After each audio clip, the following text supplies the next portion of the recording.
Jana and Justin are the proud parents of triplets, 2 sons and a daughter. The babies arrived preterm and are all in Women's Hospital's neonatal intensive care unit, NICU as it's called. Yeah, it's hard the first couple of days. I mean, I just had them yesterday. I want to be with the babies, and we know everybody else is extremely excited, but you have to know your limitations. So we just got to wait a couple of days to find out if they're going to be able to transition to another nursery. But they're all together in the same pod, and you know, they're all healthy, and they're having minimal complications. Well, the risk for any baby that's born premature, a lot of that really depends on how early the baby's actually being born. So in the case of triplets, most triplets are born at about 32 to 33 weeks in gestation or the length of the pregnancy. So those kids in particular, we would be looking at issues of lung development, their ability to control their temperature outside of an incubator, and most of these kids would need that, and also the ability to feed themselves. The suck and the swallow is something that develops right about this time. So those would be the 3 primary issues we'd be dealing with babies. Jana and Justin are already parents to 5-year-old Morgan, but 3 babies at once? A bit bewildering. Everybody's been wonderful.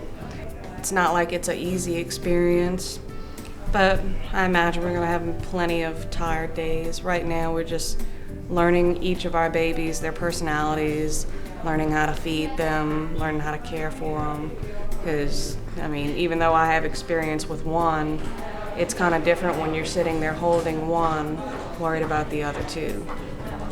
Moms and dads of multiples face many challenges. The first thing they say is they don't have enough hands. I guess that's the first part. Challenges probably in the unit is mothers and dads worry about if they spent enough time at each baby's bed, if they can split their time apart, and if they've done that equally. Especially if one is a little more critical than the other, they feel like the weller ones get a little slight because they are at the bedside of the more critical baby. If they're going to breastfeed, producing enough milk for 3 babies, keeping up with which doctor saw the babies, and you know if they've got problems with any of the babies, keeping up with all of the additional information and education I guess they need in order to take care of them. Gage, Gavin, and Michaela arrived home individually at 7 days, 10 days, and 14 days.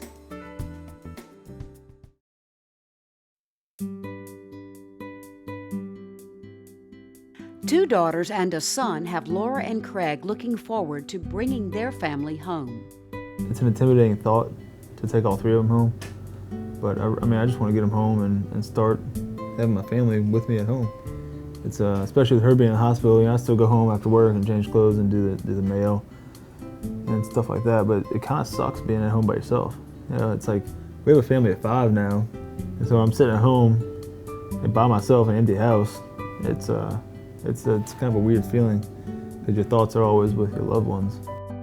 Whenever we have multiples, it's very rare that they'll go home as a group.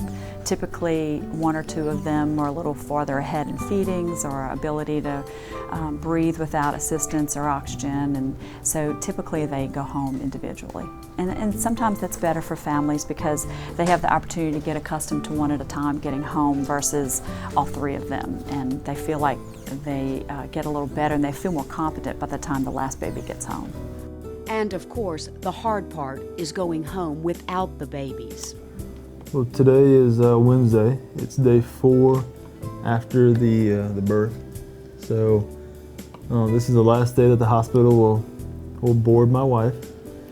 So they're sending her home, and we've already said our goodbyes to the triplets. Of course, neither of us want to leave.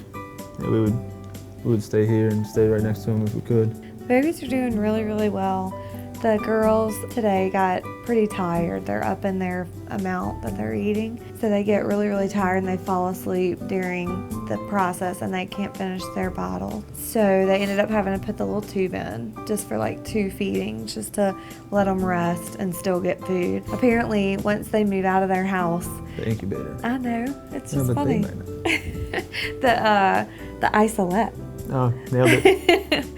Anyway, once they move out of that, they go into the open. If they can maintain their temperature at least down 3 bottles and breathe on their own for 48 hours, then they get to come home. Charles, Andrew, Elizabeth, and Alexandra went home from the NICU at 15 days, 16 days, and 19 days.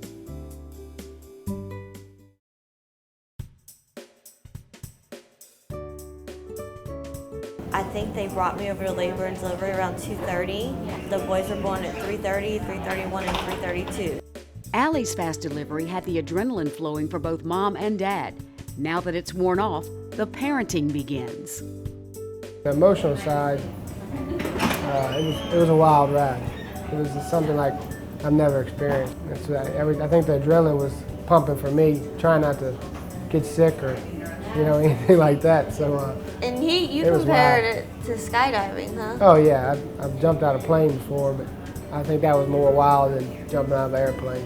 It was definitely surreal, like, oh my gosh, they just pulled this baby out of my stomach and now they're showing it to me. And then just as quick as they was Breck away, then, here was coming Finn. And I heard everyone going, oh, he was so smushed, poor little baby. We knew he was underneath his brothers, but he was really smushed up tight under there. I just remember saying, I want to see him again. You see him for like 2 seconds and that's it. So I was excited when they said, well, we'll get to wheel you through in your bed, before you go up for the night. Are they really ours? Because they're so darn cute too. I'm like, these are our cute little babies. It's a great feeling though. Like last night, I felt so good going to bed because I knew they were in excellent hands here. Like I didn't have 1 ounce of worry at all. And I told Barrett, oh my God, just to feel like that, knowing they're being so well taken care of. So, it's great being here, knowing, all the nurses are just amazing, tremendous. I can't wait to have them home, but at the same time, it's good to be able to recover here and come see them, and they're being taken care of. The 3 boys, Breck, Finn, and Reed, stayed in the NICU for 14 days before mom and dad took them home. I was just sitting here thinking, gosh, this is the most surreal feeling ever, looking at them in the back seat. I'm just ready to make it home safely, and then, the fun can begin. 9 bundles of joy, 3 sets of loving parents, and a lifetime to look forward to.